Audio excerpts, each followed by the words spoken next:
one tip I think covers everything is getting a pair of waterproof trousers. I was just speaking to the woman who took me on a forest bathing walk the other day, and I haven't she had said that my one. tip would be waterproof trousers, and I was like, yeah, everyone, because it just breaks down the you not being able to go outside if it's raining. You just put on waterproof trousers, and once you've been outside for 10 minutes and you're under some forest, then you're so happy you're out there. And it can really help people who get SAD, seasonal affective disorder, just get outside and see. And it's not just about being outside and breathing air, it's about seeing different things. Hi, and welcome to Zenmind podcast. I'm Karuna Priya here, and together with my colleagues, we talk about the benefits of mindfulness, meditation, and compassion benefiting mental health. I ask my guest speakers to share their journey, challenges and opportunities, and give their 3 top tips on well-being and resilience. Enjoy. On this episode, I interview Lara Cowan, a dear friend and a colleague. Lara is the founder at Botanic School of Nature. She's a speaker at BBC Radio.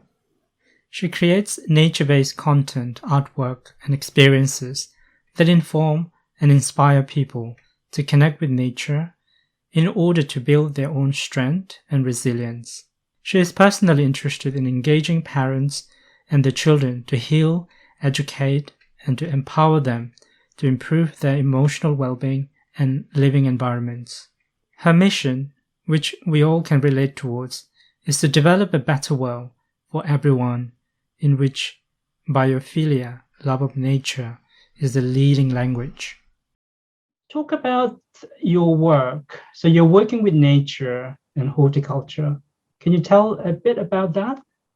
Yeah, thanks for thanking me. But I'm also massively grateful for your friendship, both you and Natima, and the lessons you've taught me. My work is in predominantly horticultural and horse and woodland therapy. So it's really, I've started my hobby, which was just blogging and writing under the name of Botanic, and it was about connecting the benefits of nature and being outdoors with mental health. I've actually decided to quit the day job and focus on this full time. Also to help people who are and have been struggling and are on a road, quite serious mental health road sometimes, to recover. I was inspired by a charity that I volunteered for in Oxford called Restore. And Restore is somewhere where if you leave mental health hospital, which I personally think, it's been such a taboo type of subject, but I think any of us, I think we might have seen that could end up, I think we're all on a spectrum really, how well we feel and how we can cope. And those who are unfortunate enough to not have anything in their lives that keeps them floating and not, and they end up in hospital, then this Restore charity is really good in Oxford, because they have a whole system where they help people rehabilitate back into jobs. So it starts off in the garden, and it starts off dealing with their anxiety and their sometimes stress disorders and other things, just working with. So what kind of programs do you run? Working with plants, growing things, growing trees, looking at one of the things we do is just called 50 Leaves, and it's literally about working and looking at the texture and seeing what we feel about leaves and what they tell us and where they're from. Depends on the group.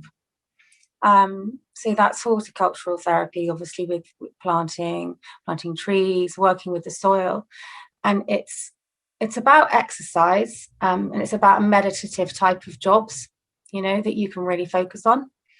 And it's about teaching people how to take that away and do it. They could do it every day if they could, to calm themselves down, and to build stronger immune systems. We're all about building vitality and resilience by connecting to nature. It's like I take the example of a daffodil bulb.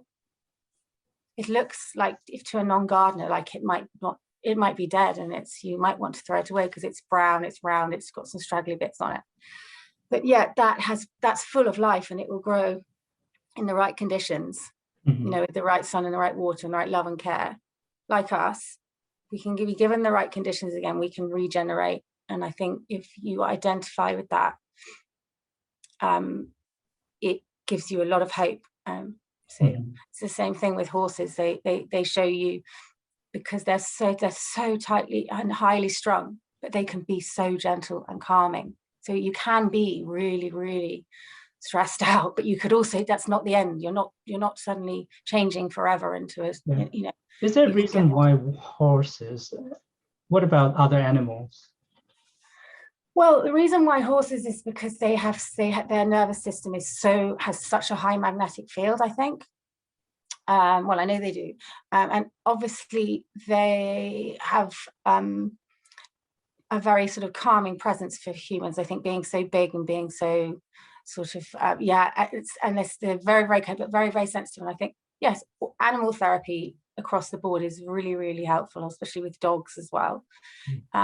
But horses, particularly with people who suffer with PTSD or problems with their own boundaries,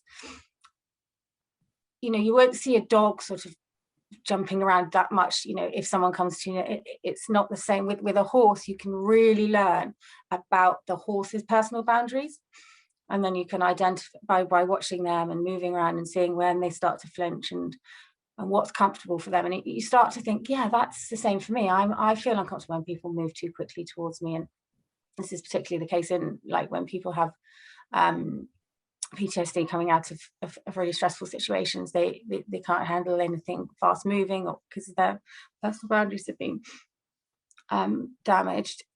So horses are really, really good at teaching us that. And I think it's because they've been, I watched last night an amazing program called Untamed Romania by the European Nature Trust, and one of the best scenes in it with these wild Romanian horses fighting.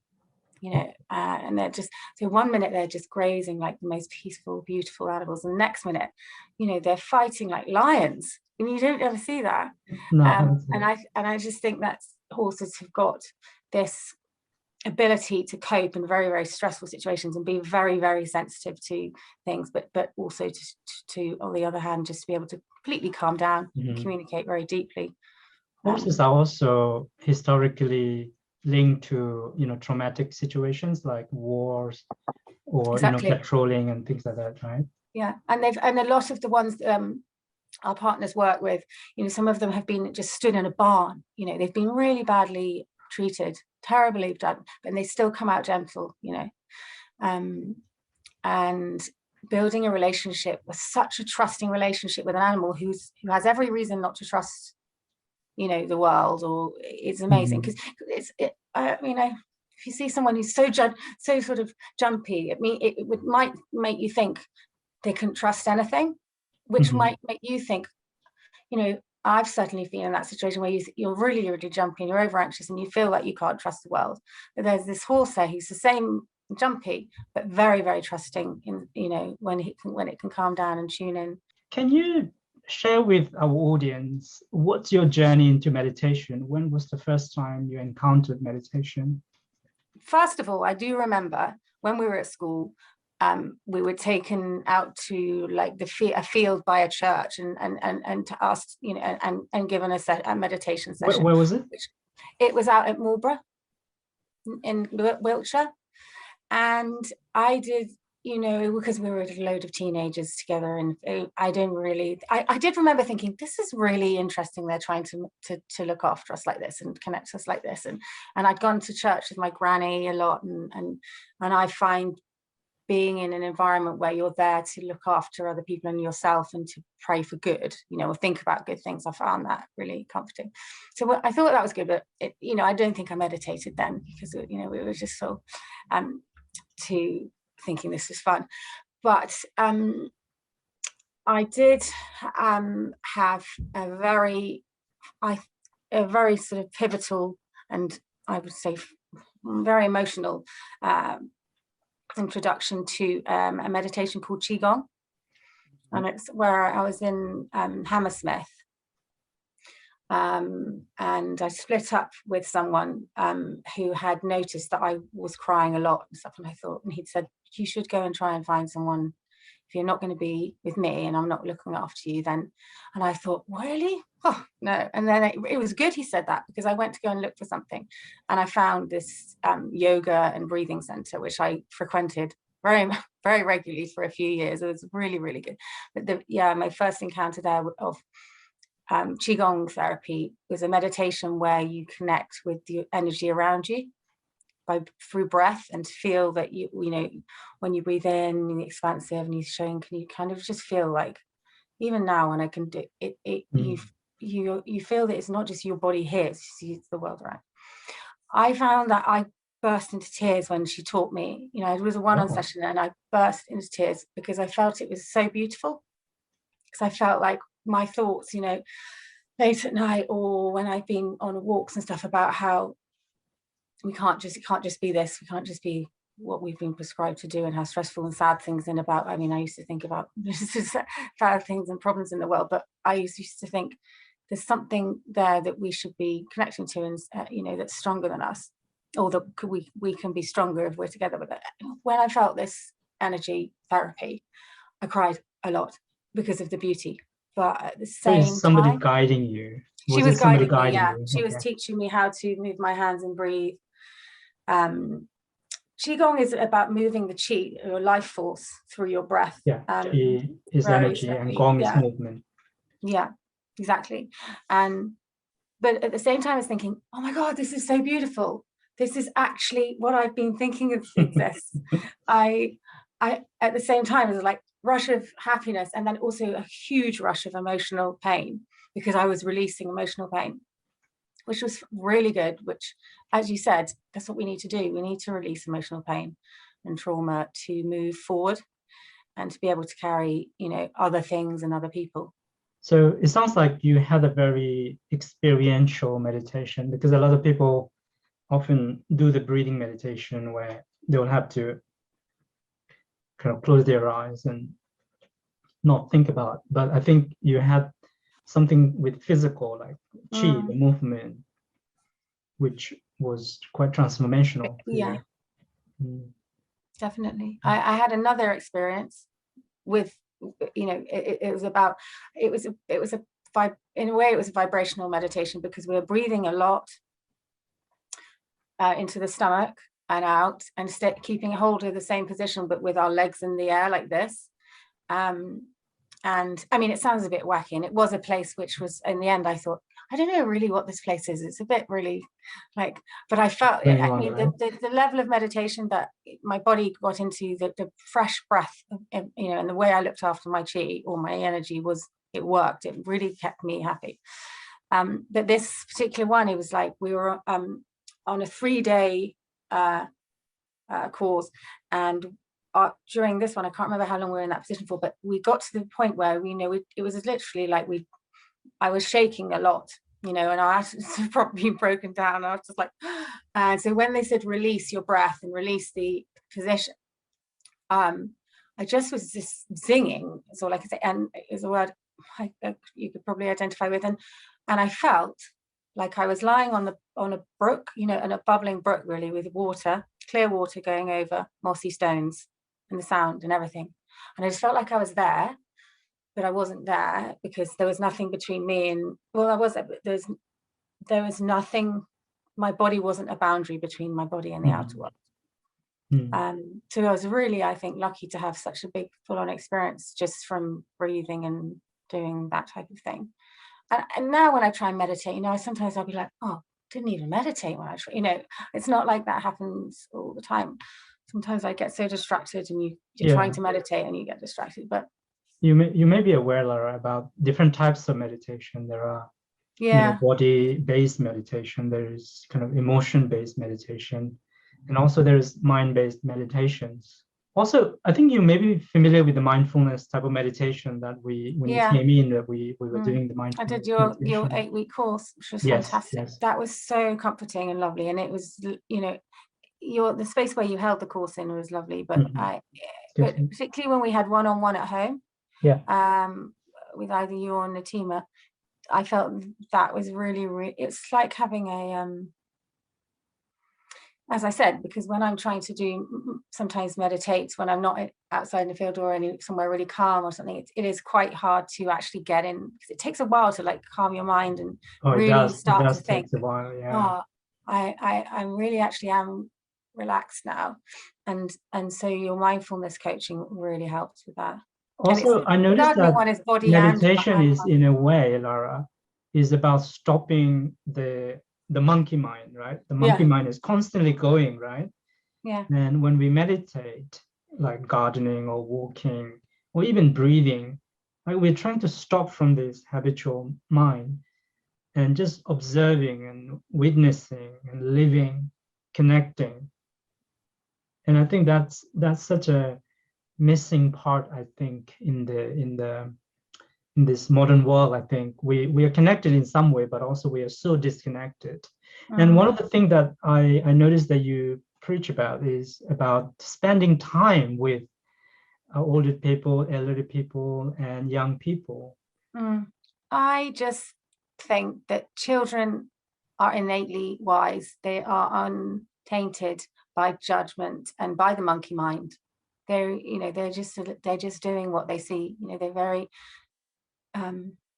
clear with their intentions and honest with their intentions. And I think, and once we've been through the mill of growing up, and we've been through, I don't know yet, because I'm not, an octogenarian yet or anything, but I just had so much close relationships with people who in their 70s, 80s, 90s, who seem so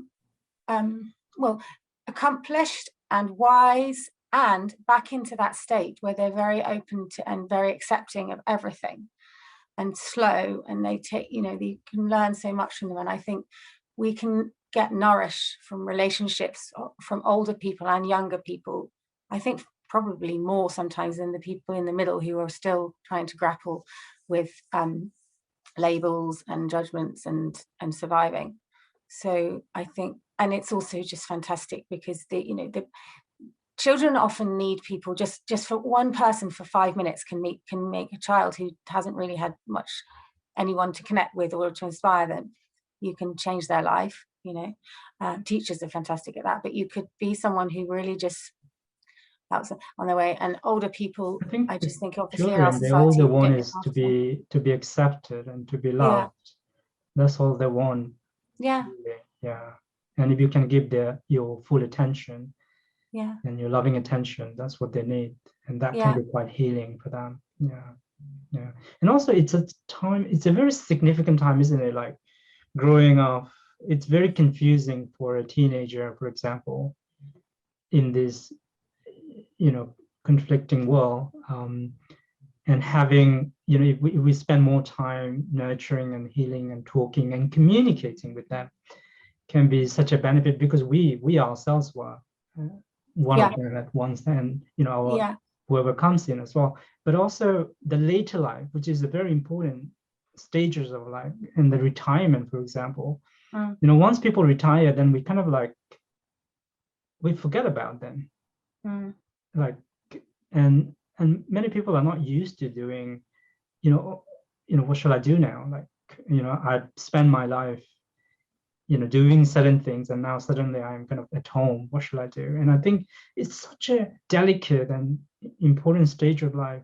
Yeah, and speaking to them on a level that they were once 30, 40, and they are in their own mind still that, But I also think it would be helpful for society as a whole to know that life, you don't just drop off a cliff and get put into an old person's village. That if we treat it, personally, I would hope that the way that my daughter and my sister and some of my friends and stuff treat old people is going to carry on, and I get treated like that when I'm old. That makes you feel better, because it's, if you're not worried about whether you're making your mortgage or whether you're being the person your dad wanted you to be, you're worrying about, getting older and being really alone. But if you see that we live in a society where older people are valued, that will take that stress away. It's not so scary. There's obviously all the other benefits of interaction together, but I think it's really beneficial to know that, we're not treating older people in an unfair way. I think we are making huge moves away from it, but I do think that there's been a lot of mistakes made, over recent years. Thinking that at a certain time that all people over a certain age should be in a village without the sound of any children nearby.